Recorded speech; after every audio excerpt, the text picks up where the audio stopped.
Hello there, it's Tonya Poole here with Winter Alchemy, the first episode of Winter Alchemy for 2018. I am so glad to be before you because it's been a minute. I think it's been a little bit over a month since I filmed the last video, and if you've been following me, you've been with me through Fall Alchemy, which the last sign of fall was Sagittarius, leading us right into Christmas time. And I got a little busy, so I didn't get a chance to do a video during that time. But I'm back here, new season, new year, new alchemy. So we are here. I am here with Winter Alchemy, and we are in Capricorn season. And if you've been following me for any length of time, or if you haven't been, you know that alchemy is, or let me just tell you that alchemy is a fancy word for transformation. It's all about how we transform one thing into something else. And so seasonal, all of the seasonal alchemies that I'm doing, winter, spring, summer, and fall, teaches how to use the energy of the particular season to transform our lives into what we want it to be. And so with winter alchemy, winter season comes with this own type of energy, right? Winter does not feel like summer. And depending on where you are, it doesn't really feel like fall either. It has this very distinct feeling and energy. And if we watch nature and watch what nature is doing during this season, we will know what to do as well. So winter alchemy, the winter season actually begins with the sign of Capricorn. And happy birthday to all the Capricorns out there. But as you know, even if you don't have a birthday during this time, we all carry the Capricorn energy. We're all 12 signs actually of the zodiac somewhere in our birth chart. And so even if you don't have a birthday during this time of the year, you are a Capricorn as well. I'm a Capricorn, you're a Capricorn. Doesn't matter when your birthday is, you carry that energy. And even with it being this time of the year, we are supposed to be tapping into that Capricorn energy. Now, I know that I kind of skipped over Sagittarius because I missed that last Fall Alchemy episode. So I'm going to talk a little bit about that here. So before I go into that, make sure that you like, subscribe, follow, share. And if you like what you learn here, go to TonyaPoole.com and get your own Magic of Me natal chart reading. And that's important because you may say, well, I'm not a Capricorn, or I don't know anything about that.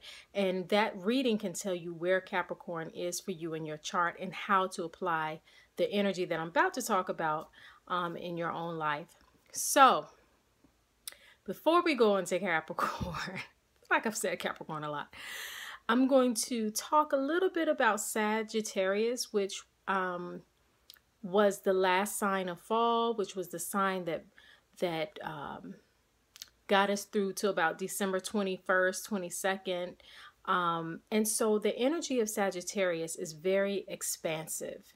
It helps us to expand. It helps us to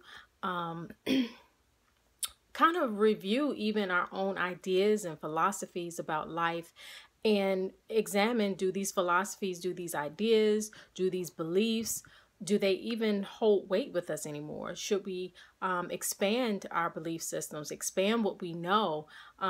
Sagittarius is also all about travel. And if you think about traveling, it's traveling when you travel to a new country or just to a new city, it expands you. It expands your mind. It helps you to grow and see things in a way that you may not have seen them before, just because you're in a new environment.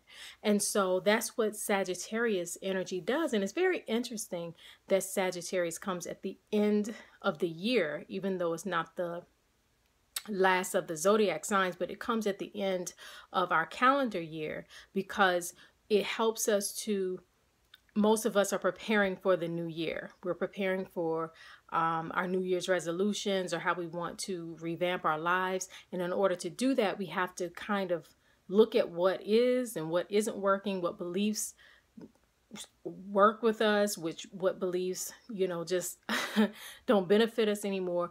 And so that's what Sagittarius energy did for us. Now, Sagittarius led us all the way to the winter solstice, which took place, I believe, on the 23rd of December, somewhere around there. And the winter solstice is the first day of winter, and it is the darkest day of the year. Like literally, is the day where we have the least amount of sunlight, daylight hours, and the longest amount of darkness. It also marks the first day of Capricorn. So the winter solstice is the first day of winter. It's the coldest, darkest. May not actually be the coldest, depending on where you live, but it is.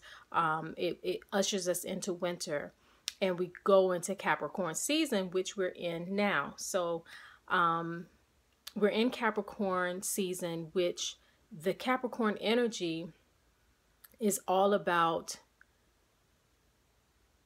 doing the work. It's all about focusing. It's all about responsibility, being responsible. It's all about reaching those long-term goals. In order to reach those long-term goals, you have to be focused and responsible, no pain, no gain sort of thing. And so when you think about the new year, what are most people talking about? Their New Year's resolutions, how they want to lose weight, they want to go back to school, they have all these goals. And so this time of year, though it's cold, it's winter, things seem dead, all the leaves are falling off, have already fallen off the trees. It's super cold. It's been super cold where I am. Oh my gosh, like ridiculously cold. And you want to go in, you want to retreat, you want to eat more, sleep more, reflect more, and that's perfect for this time of the year. This time of the year is designed for more reflection, more planning. This is the time when we should be planning the goals that we have for the year and doing the work. The reason why most New Year's resolutions seem to fail is not because the resolutions aren't good, but it's because people want instant gratification. They want to lose weight and they want to see the weight gone within 7 days.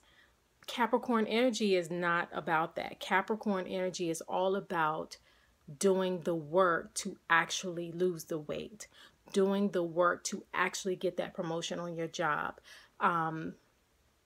Excuse me, I'm trying to sit down. Let's see if you can see me. I had to move it a little bit. Doing the work to actually achieve any goal that you have. So that's what this time of year is all about. So right now, what we should all be doing is planning. We've set those resolutions. We got all excited. Happy New Year. And now it's time for us to plan the actions, the steps, and to actually begin to do the work that's required for us to see the long-term goal that we desire. Okay, so this is not the time to, this isn't the time where you'll see most of the fruit of your labor. It's not, that's more of a springtime thing. Right now is the time of actually putting in the work that you may not even get credit for yet. You may not be recognized for yet. You may have all these grand ideas of how you're going to change your life, change yourself, change your health, change whatever, right? But you may not see the fruit of that just yet. And so you can't be discouraged by it because it's not the time for that. The time will come. What the time is for right now is for planning, is for doing the work behind the scenes that nobody sees. It's about creating strategies and being diligent and responsible, and getting up if you got to get up and do that workout at 4 a.m. every morning, or when you get off of work, to hit the gym. This is that time for doing the work that later you'll be able to show the results of. Okay, so I'm going to stop it there. because I have a part two to for this winter alchemy, this Capricorn energy, and it's all about self-care, how to self-care during this time of the year. So I'm going to actually stop this video here. I just wanted to stop in for just a few minutes and say hello, happy new year, and welcome to winter alchemy, and making sure that we're all staying on task and in line with what nature is doing. Though nature appears, I keep looking this way because I have a window over there and I can see a tree and it's like no leaves on it. It looks cold outside. The sun is out, but it looks cold. And so this is the time where even nature appears to be doing nothing, but there's a lot going on beneath the surface, under the ground. There's a lot happening that we can't see. We can't see the fruit. We can't see the fruit yet. We can't see the fruit on the trees. We can't see the leaves growing yet. They will in due time, in due season, right? So it's the same way with our lives. Right now, this new year, we have all these wonderful New Year's resolutions and everything, but we can't see the fruit of them yet because it's not time. Right now is the time for planning, strategy, responsibility, focus, determination, being ambitious, and staying motivated. Okay, so I'm going to end it there. Make sure that you like, subscribe, and share. Make sure that you go to TonyaPoole.com and get a your own natal chart reading. It's an intuitive reading that I do to help you. You can know where Capricorn is in your life. Because just because you may be a Taurus or a Virgo or a Libra or whatever, Capricorn is somewhere in your chart. And when you know where it is, you'll know how to apply that diligent, focused, responsible energy. Okay? And what parts of your life need that type of focus and energy right now. So that's it for me. I will talk to you later. Check me out at TonyaPoole.com. And until we meet again, I'm wishing you much peace and love.